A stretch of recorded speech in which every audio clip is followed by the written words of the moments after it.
Hello guys, আমি আজকেও আমার নিজের পুকুরে খাবার দিয়েছি। তো খাবারটা হচ্ছে এই দেখেন, আজকে যে খাবারটা আজকে খাবারটা ধরনটা হচ্ছে ভিন্ন। এদিকে মাছ কীভাবে বাঁচতেছে, মাছ কিন্তু প্রচুর পরিমাণে মাছ কিন্তু অনেকটাই বড়ো হয়ে গেছে।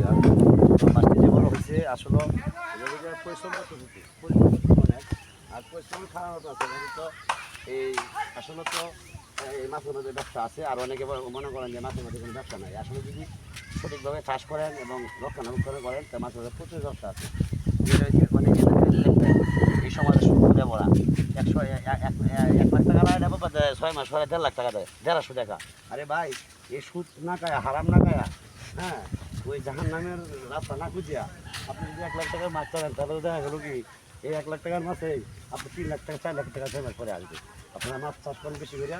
হ্যাঁ, যাদের জায়গা যদি না থাকে তাহলে পুকুর বাড়া নেন।